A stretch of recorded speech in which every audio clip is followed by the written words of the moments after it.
Good morning students.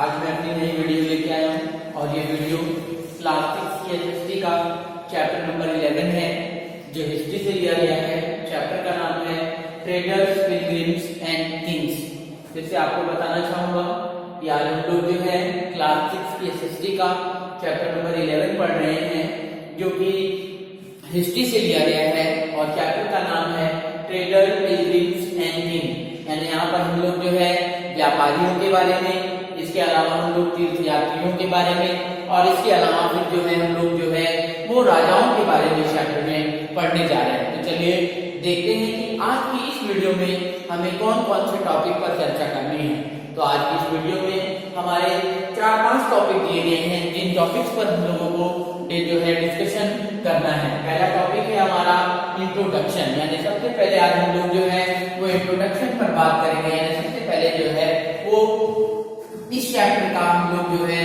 वो परिचय लेंगे, यानी कि ये चैप्टर किस चीज को रिलेट करता है इसके बारे में हम लोग जानेंगे। इसके बाद हम लोग जो है ट्रेड रिलेशन ऑफ इंडिया, यानी कि भारत का जो व्यापारिक संबंध अन्य देशों से था वो किस प्रकार का था, यानी भारत के व्यापारिक संबंध के बारे में हम लोग जो है पढ़ेंगे। फिर हम लोग जो है वो सिल्क रूट की बात करेंगे, यानी कि सिल्क रूट के बारे में जानेंगे।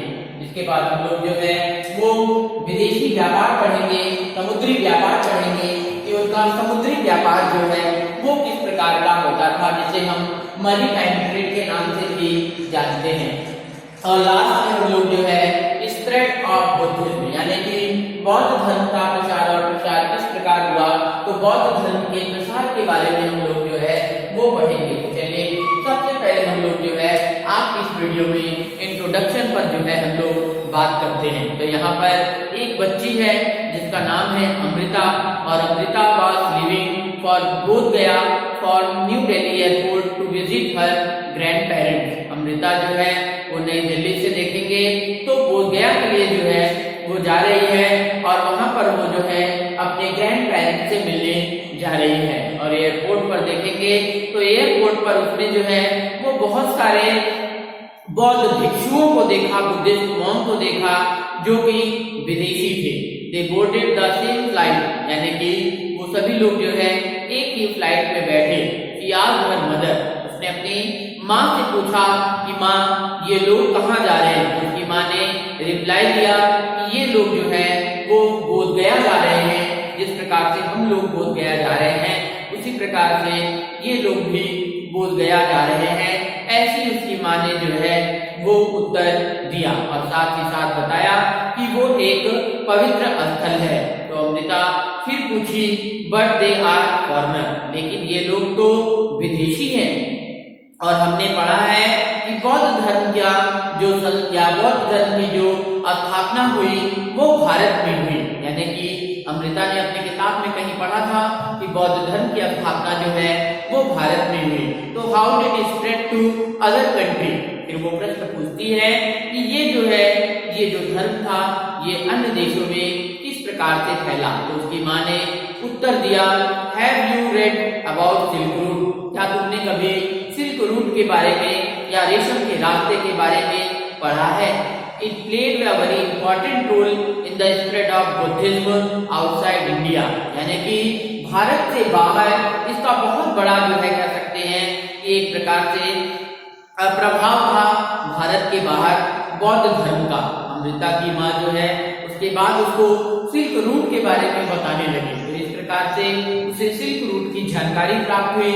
आगे हम देखेंगे the political domination of foreigner in northern and north eastern India helped establishing regular trade link between central Asia and India. आपको बताना चाहूंगा कि जितने भी विदेशी लोग थे, विदेशी लोगों ने उत्तर और उत्तर पश्चिमी भारत पर जो है अपने व्यापारिक संबंध स्थापित कर दिए, जिससे उनका मध्य एशिया और भारत से व्यापार शुरू हो गया। और ये जो नया व्यापारिक रास्ता था ये मध्य एशिया के लिए खुल गया और इस रास्ते को हम जो है वो सिल्क रूट के नाम से जानते हैं। तो इस प्रकार से हम आज जो है सबसे पहले पॉइंट की तरफ चलते हैं और देखते हैं कि ट्रेड रिलेशन ऑफ इंडिया, यानी भारत का किस प्रकार का जो है वो व्यापारिक संबंध था। यानी भारत के व्यापारिक संबंध के बारे में हम लोग जो है वो पढ़ने जा रहे हैं। तो देखेंगे कि the kingdom of south India establish trade relation with the Roman empire. आपको बताना चाहूंगा कि जो दक्षिण भारत के साम्राज्य थे, दक्षिण भारत के साम्राज्यों का रोमन साम्राज्य के लोगों के साथ व्यापार होता था। इसके अलावा देखेंगे तो ये लोग सोना, मसाले और कीमती जवाहरात जो है उन देशों को भेजते थे। और देखेंगे तो इसके बदले का जो है वो पेपर जो है, काली मिर्च होती थी, वो जो है रोमन साम्राज्य को भेजी जाती थी, जिसे हम ब्लैक गोल्ड के नाम से जानते थे। इसके अलावा देखेंगे तो जितने भी 10 साउदर्न किंगडम यानी में जो दक्षिण भारत साम्राज्य थे वो देखेंगे तो वो पूरे तरीके से समृद्ध थे। और समृद्ध के साथ साथ देखेंगे तो उस समय बहुत ज्यादा समृद्धता थी।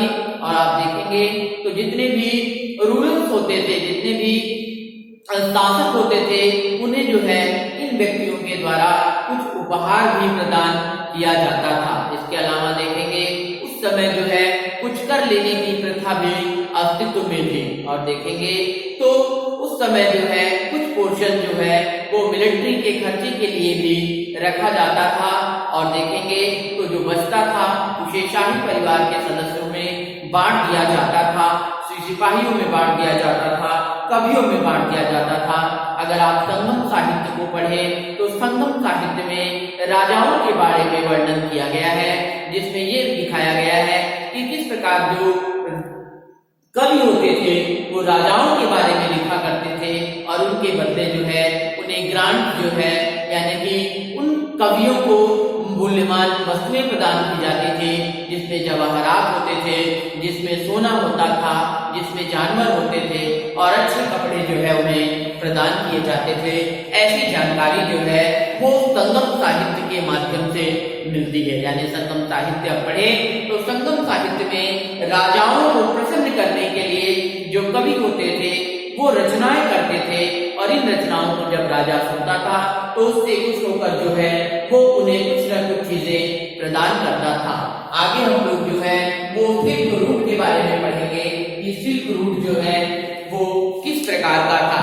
तो देखेंगे तो जो चीनी लोग थे, जो चाइनीज थे, were the first to invent the technique of making silk among almost 7000 years ago. अगर हम बात करें तो जो चाइनीज लोग थे, जो चीनी लोग थे, उन्होंने सिल्क बनाने का इजाद 7000 वर्ष पूर्व कर लिया था। ये लोग जो है पैदल, घोड़ा गाड़ी से या फिर जो है ऊंटों के माध्यम से सिल्क जो है एक देश से दूसरे देश ले जाते थे। ये लोग जो है पश्चिमी एशिया से रोमन साम्राज्य तक सिल्क को ले जाने का काम करते थे। इसीलिए इस रास्ते को आगे चलकर सिल्क रूट के नाम से जाना गया। और आपको पता है कि जो सिल्क होता है, जो रेशम होता है, वो बहुत ही मूल्यवान वस्तुएं होती हैं। और जो अमीर लोग होते हैं यानी रोम के जो अमीर लोग थे, जो पश्चिमी एशिया के अमीर लोग थे, वो सिल्क का ज्यादा उपयोग करते थे। और देखेंगे तो ये जो व्यापार होता था ये बहुत ही कीमती व्यापार होता था। इससे देखेंगे तो यानी कि इस व्यापार के लिए रोम से होते हुए, चाइना से होते हुए, बहुत खतरनाक रास्तों से होते हुए लेकर जाना पड़ता था। यानी वस्तुओं का जो व्यापार होता था उसका जो रास्ता होता था वो कहीं ना कहीं खतरों से भरा होता था। अगर हम कुषाणों की बात करें तो कुषाणों का सिल्क रूट पर पूरा कंट्रोल होता था, जो चीन से शुरू होता था और चीन से शुरू होते हुए मध्य एशिया से होते हुए, अफगानिस्तान से होते हुए पश्चिमी एशिया तक पहुंचता था। अगर इस रास्ते की बात करें तो कुषाणों के लिए ये जो रास्ता होता था इससे उन्हें बहुत ज्यादा इनकम प्राप्त होती थी। इसके अलावा देखेंगे तो इन पर टोल्स लगाए जाते थे। जो व्यापारी होते थे वो जो है कह सकते हैं इन व्यापारियों को सुरक्षा प्रदान की जाती थी, क्योंकि उन रास्तों पर डाकू भी होते थे और उसके बदले जो है वो उन्हें कुछ न कुछ जो है वो प्रदान करते थे। अगर हम भारत की बात करें तो India received a good deal of gold from the Altai mountain, यानी अल्टाई पर्वतों से भारत के लिए अच्छे सोने की डील होती थी। आगे हम देखेंगे तो जो सोना होता था वो जो है उसका व्यापार होता था रोमन साम्राज्य के साथ ही साथ देखेंगे तो कुषाणों के समय में जो है सोने की उपलब्धता बहुत अच्छी थी और कुषाणों के समय में सबसे पहले जो है वो सोने के सिक्के ढाले गए, यानी जो कुषाण वंश के शासक थे उन शासकों के समय में सोने के सिक्के ढाले गए। तो चलिए कुछ चेक पॉइंट्स हैं और उन चेक पॉइंट्स पर हम लोग नजर डालते हैं। पहला है name the valuable item of export to the Roman empire. तो देखेंगे कि रोमन एम्पायर के लिए मूल्यवान वस्तु क्या थी, तो देखेंगे तो पीपर थी। आगे who invented the technique of making silk. तो देखेंगे कि चाइनीज जो थे चीनी थे, इन्होंने सबसे पहले रेशम बनाने का रास्ता इजाद किया। 3 आइटम में अगर आप देखेंगे तो 3 आइटम में आपके बहुत सारे आइटम हैं जिसमें गोल्ड है, स्पेशीज हैं, इसके अलावा आपके मूल्यवान पत्थर हैं, इनका एक्सपोर्ट होता था। और देखेंगे तो सबसे पहले सोने के सिक्के किसके समय में ढाले गए, तो ये प्रश्न का उत्तर देगा कुषाणों के समय में सबसे पहले जो है वो सोने के सिक्के ढाले गए। आगे हम चलिए समुद्री व्यापार के बारे में, जिसे हम मरीटाइम ट्रेड कहते हैं, मरीटाइम ट्रेड के बारे में पढ़ते हैं। अगर मरीटाइम ट्रेड की बात करें तो ये सबसे पहले मौर्य वंश के शासन काल में शुरू हुआ। अगर भारत की बात करें तो भारत का जो व्यापारिक संबंध था वो 2 प्रमुख साम्राज्यों के साथ था, जिसमें रोमन साम्राज्य पश्चिम में था और हान एम्पायर जो है आपके चीन के पूर्व में था। अगर ग्रीक टेक्स्ट की बात करें जिसमें परपुलस ऑफ एथेनियन देखेंगे तो ये प्रथम शताब्दी ईस्वी में जो है लिखी गई और ये किसी अनजान नाविक के द्वारा लिखी गई जिसकी जानकारी हमें प्राप्त नहीं हो पाती है। और इसमें जो भारत के प्रमुख बंदरगाह जिसमें बारबीकॉन की बात की गई और देखेंगे तो ये जो था वो सिंधु नदी के किनारे था, इसमें भड़ौच और देखेंगे तो नर्मदा का भी जिक्र किया गया है। इसके अलावा अगर इंपोर्ट की बात करें तो जिसमें उत्तर की बात की जा रही है तो इसमें देखेंगे तो ग्लास थे और इसके अलावा यानी कि शीशे से बने बर्तन थे, पैसे थे, वाइन थे, इनका व्यापार होता था। इसके अलावा जो है ग्लास के बने अलग अलग ऑब्जेक्ट थे जिनकी बहुत ज्यादा मांग थी, जो बहुत मूल्यवान होते थे, इनको विभिन्न देशों में पहुंचाया जाता था। इसमें देखेंगे तो बहुत सारी वस्तुएं थी, जैसे मसाले थे, इसमें चाइनीज सिल्क था, इसके अलावा इसमें बहुमूल्य पत्थर थे, लैटिस, लाजुल, कैरलिक, बहुत सारी चीजें थी जो भारत से एक्सपोर्ट की जाती थी। तो इस प्रकार से भारत का व्यापार जो है वो चलता था। आगे हम अपने अंतिम पॉइंट की तरफ चलते हैं और अंतिम पॉइंट में हम बात करते हैं कि बौद्ध धर्म का प्रसार किस प्रकार से हुआ। तो देखेंगे तो बौद्ध धर्म जो है वो कुछ तरीके से प्रभावित हुआ सुंदरकांडा काल में, लेकिन आगे चलकर देखेंगे तो उसे एक मजबूत स्थिति मिली उत्तर पश्चिमी भारत में। और इसमें देखेंगे तो इंडो ग्रीक की हम बात करते हैं, कुषाणों की बात करते हैं और इसमें इंडो ग्रीक शासक की बात करते हैं जिसका नाम है मिनांडर, और उसने जो है वो बौद्ध धर्म अपनाया। और देखेंगे तो मिलिंदा पाना, इसमें जो है कुछ न कुछ जो है वो डायलॉग्स लिखे गए हैं जो कि मिनांडर और बुद्धिस्ट साधु जिसका नाम था नाग से, इसके बारे में जो है चर्चाएं की गई हैं और इस चर्चा के बाद उसने जो है वो बौद्ध धर्म ग्रहण किया। इसके अलावा बहुत सारे कुषाण शासकों ने बौद्ध धर्म अपनाया। कनिष्क का नाम आता है तो कनिष्क जो है उसने भी बौद्ध धर्म अपनाया। उसने जो है चौथी बौद्ध सभा करवाई और इसमें देखेंगे तो जो महायान पंथ था, महायान पंथ जो है उसकी देन है। इसके अलावा देखेंगे तो जो बौद्ध धर्म था वो मध्य एशिया से चीन तक फैल चुका था। और अगर अश्वघोष की बात करें जो कि दरबारी कवि था जिसने जो है बुद्ध चरित लिखा है जो कि जीवनी है बुद्ध की। इसके अलावा कनिष्क की बात करें तो कनिष्क ने भी स्तूपों का निर्माण करवाया, मठों का निर्माण कराया पेशावर में।